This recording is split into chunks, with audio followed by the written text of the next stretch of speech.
Hey guys, what's up? This is Red Wolf Pack 1, aka Fisherman Bama.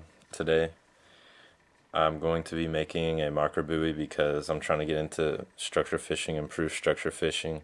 I've caught a few fish out deep on humps and stuff, but I really need to improve my game, so I'm too cheap to go out and buy marker buoys when it seems like such a simple thing that you can just make at home. So stay tuned. Hopefully we get a good working marker buoy made.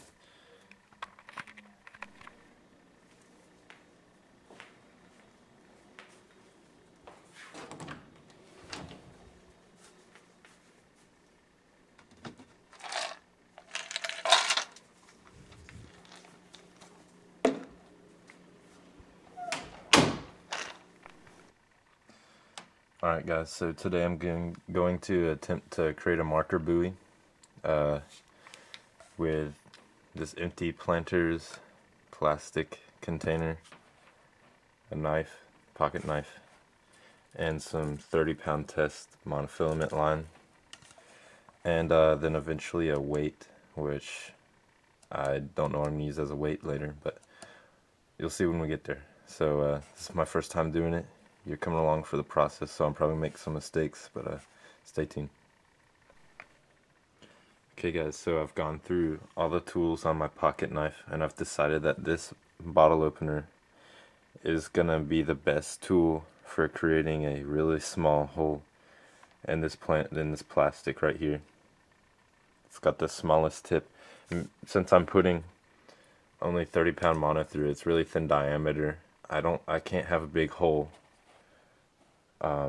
You'll see why later, but yeah. So this is what I'm gonna use. Alright, so I just stripped away all the plastic so that I have a better idea of what I'm doing.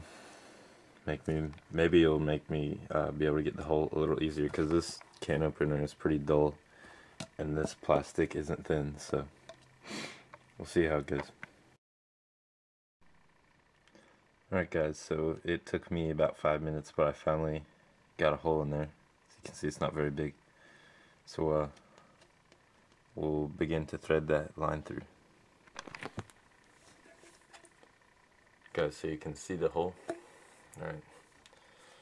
Okay, now I've taken off the cap because when I thread the line through, I'm going to need to run it out to a place where I can eventually tie a knot, so that when the weight tugs on the line, it won't come out of this hole. Alright. So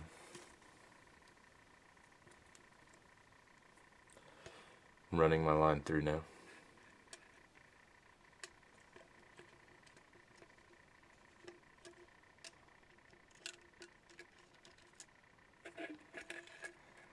Alright, so now I've got the line out.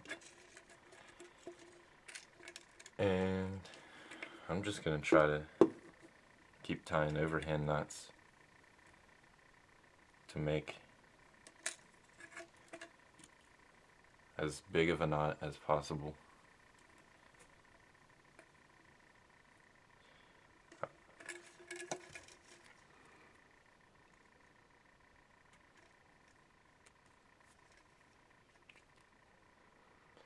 I'm probably going to make maybe like 3 more overhand knots. So you can see it's getting pretty thick now, which is good. That's what I want.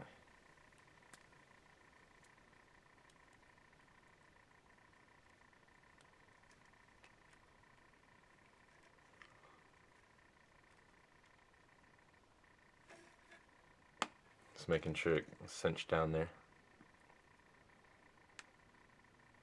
This 30-pound test doesn't really like to cinch down that well, but you can see how big that knot is.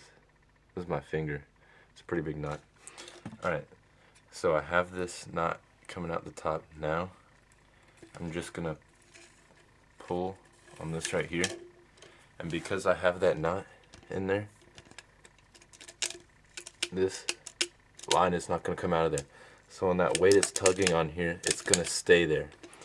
So when I cast this out in the water, it's not like the line's gonna come through and my bottle, my marker buoy is just gonna be floating around without the weight. It's gonna stay with that weight. So there we go. Now let's go find a weight put on the end of this, and then we'll be done. Alright guys, so here's the finished product.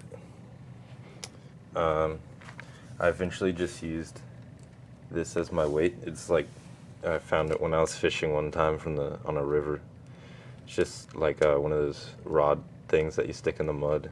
Pretty junky piece of metal that I never use. And it's definitely heavy enough to get a good drop so that when I throw the buoy out there, it's not moving around too much before this actually touches the bottom and makes it stay there. So I just tied it on using a improved clinch. Made sure I cinched it down really well. Yeah, because this 30-pound test is not that good for tying knots, but if it falls off, I can always just replace it with some other piece of metal that I find. But yep, I think I have about 50 foot of line on there. So hopefully I'm not fishing much deeper than that, because that's just insane. So thanks for watching guys, and stay tuned. Hopefully this helped you.